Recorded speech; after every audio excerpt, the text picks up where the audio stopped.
Hi hello welcome to creative news. YSRCP పార్టీకి ఏమాత్రమైనా సరే అవకాశం ఉంది అంటే అది ఇదే సరైన సమయం అని చెప్పాలి. 100% ఈ అవకాశాన్ని వదులుకుంటే ఇంకా జీవితంలో కోలుకోలేనటువంటి దెబ్బ తగులుతుంది. ఎందుకంటే జగన్మోహన్ రెడ్డి గారు తీసుకునేటువంటి నిర్ణయాలు చాలా దారుణంగా ఉన్నాయి. ఆయన ఏవైతే పరామర్శల పేరుతో అరాచకాన్ని సృష్టిస్తూ మర్డర్లు, మానభంగాలు, రౌడీలు, షీటర్లని వీళ్ళని పరామర్శించేటువంటి పనిని పెట్టుకున్నారు.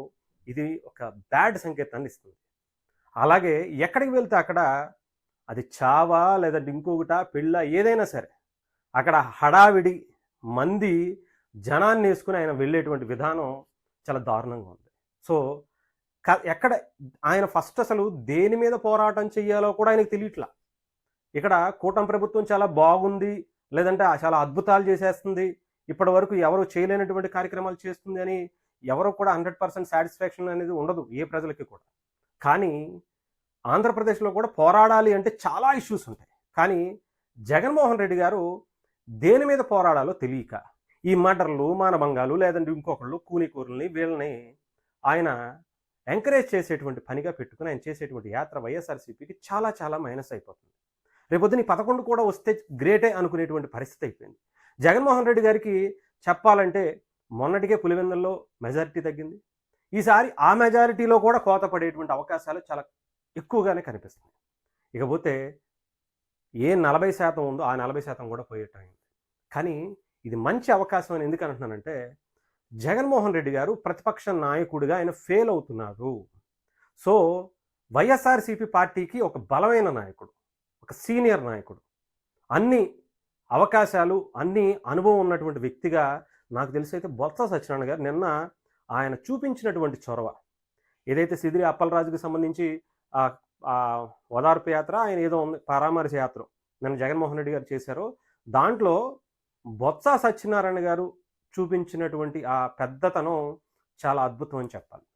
సో ఆయన లాంటి వ్యక్తిని సీఎం క్యాండిడేట్గా పెట్టుకుని వైఎస్ఆర్సీపీ ముందుకు వెళ్తే అటు కాపుల ఓట్లు కావచ్చు, ఇంకొకటి ఓట్లు కావచ్చు, ఒక బలంగా ఉత్తరాంధ్రకి సంబంధించి ఆ ఓట్లు కావచ్చు, అన్నీ కూడా చాలా బలంగా ఉపయోగపడతాయి. ఎందుకంటే జగన్మోహన్ రెడ్డి గారికి తెలియట్లా. ఇప్పటికే వైఎస్ఆర్సీపీలో సజ్జల వర్సెస్ జగన్మోహన్ రెడ్డి గారు అనేటువంటి పరిస్థితి చాలా ఎక్కువగానే వినిపిస్తుంది. సో ఈ టైంలో పార్టీ కొంచెం నిలబడాలి అంటే, ఈ 11 సీట్ల నుంచి ఇంకొంచెం ఎదగాలి అంటే దేని మీద మనం ఉద్యమం చేస్తే ప్రజలు నమ్ముతారు, దేని మీద పోరాడితే ప్రజలు ఇష్టపడతారు, ఒక నాయకుడిగా కష్టాల్లో ఉన్నటువంటి ప్రజల్ని వాళ్ళ తరపున బలంగా పోరాడేటువంటి పరిస్థితి ఉంటుందో అలాంటి సమస్యలను ఎత్తుకోవడంలో కొంత ఆయనకి ఎక్స్పీరియన్స్ ఉంది. పిసిసి ప్రెసిడెంట్గా చేశారు, సీఎం క్యాండిడేట్ ఉన్నటువంటి వ్యక్తి ఒకప్పుడు రాజశేఖర రెడ్డి గారి కన్నా చాలా చాలా గొప్ప నాయకుడు ఆయన చెప్పాలంటే. అలాంటి వ్యక్తి నాకు తెలిసి వైఎస్ఆర్సీపీ పార్టీలు మరి ఎవరూ లేరు ఆ స్థాయిలో. సో మంచి అవకాశం ఈసారి మాత్రం బొత్స సత్యనారాయణ గారిని ఒక సీనియర్ రాజకీయ నాయకుడిగా, ఆ పార్టీకి సంబంధించిన నాయకుడిగా, వీర విధేయుడిగా నాకు తెలిసి ఆయన్ని పెడితే 100% సక్సెస్ అయ్యేటువంటి అవకాశాలు ఉన్నాయి. సో ఇది నేను అంటున్నటువంటి మాట కాదు. వైఎస్ఆర్సీపీలోనే జగన్మోహన్ రెడ్డి గారికి ఒక వ్యతిరేక వర్గం స్టార్ట్ అయింది. వీళ్ళందరూ కూడా డెఫినెట్గా బొత్స గారు లాంటి వ్యక్తి అయితే 100కి 100% మనం మంచి రిజల్ట్ సాధిస్తాము అనేది ఒక బలంతో, ఒక మంచి ఆలోచనతో ముందుకు వెళ్తున్నటువంటి పరిస్థితి. సో దీన్ని వాళ్ళు ఎక్కువ బలపరుస్తున్నటువంటి పరిస్థితి కూడా కనిపిస్తుంది. జగన్మోహన్ రెడ్డి గారికి తెలిస్తే ఏం చేస్తారో తెలియదు, కానీ గొడ్డల పోట్లు అధికారం జోలికి వచ్చి లేకపోతే ఆయనకి సంబంధించినటువంటి వాటి జోలికి వస్తే తల్లిని, చెల్లిని, బాబాయినే ఏ రకంగా చేశారో ప్రత్యేకించి చెప్పాల్సిన అవసరం. ఇంకా బొత్స సత్యనారాయణ గారు కొంచెం జాగ్రత్తగా ఉండాల్సినటువంటి పరిస్థితి అయితే ఉంది. ఇలాంటి ఆలోచనలు పక్క వాళ్ళు చెప్తున్నారు. సో అది ఆయన ఆలోచన కూడా అయితే జగన్మోహన్ రెడ్డి గారు ఏం చేస్తారో ప్రత్యేకించి చెప్పాల్సిన అవసరం. So take care. ఏదైనా కానీ ఇది ఒక మంచి అవకాశం అని నేనైతే చెప్తాను. వైఎస్ఆర్సీపీకి చాలా మంచి ఇష్యూస్ ఉన్నాయి.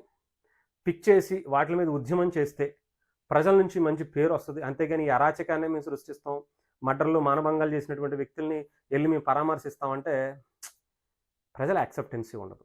సో అది జగన్మోహన్ రెడ్డి గారు తెలుసుకోలేరు. కాబట్టి ఆయన్నే పక్కకు పెట్టేటువంటి ఆలోచన వైఎస్ఆర్సీపీ మిగతా వర్గం చేసేటువంటి పనిలో కూడా ఉన్నారేమో అనిపించింది.